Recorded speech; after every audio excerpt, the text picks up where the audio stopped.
Bismillahirrahmanirrahim. Assalamualaikum warahmatullahi wabarakatuh.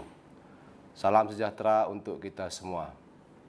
Kami dari tim gugus tugas percepatan penanganan COVID-19 Kabupaten Aceh Tenggara dengan ini menyampaikan perkembangan terkini percepatan penanganan COVID-19 di wilayah Kabupaten Aceh Tenggara pada hari ini Jumat 10 Juli 2020.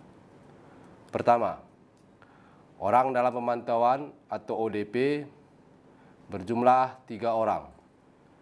Kedua, pasien dalam pengawasan atau PDP berjumlah 0 orang. 3, orang selesai pemantauan berjumlah 108 orang.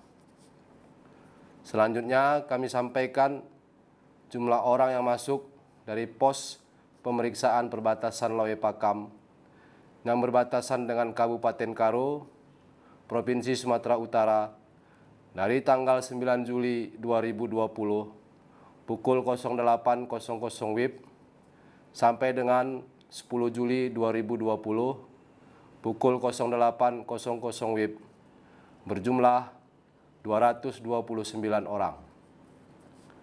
Dalam kesempatan yang baik ini, kami dari tim gugus tugas percepatan penanganan COVID-19 Kabupaten Aceh Tenggara kembali menghimbau, mengingatkan dan mengajak kita semua untuk tetap mematuhi protokol kesehatan pencegahan penularan COVID-19.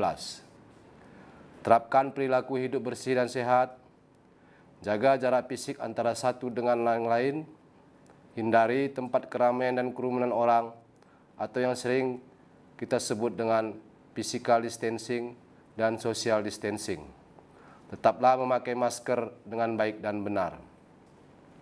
Mari jadikan protokol kesehatan, perilaku hidup bersih dan sehat, memakai masker, physical distancing dan social distancing menjadi kebutuhan hidup kita semua.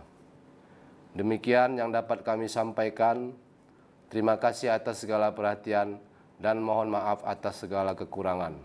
Billahi taufiq wal hidayah. Assalamualaikum warahmatullahi wabarakatuh.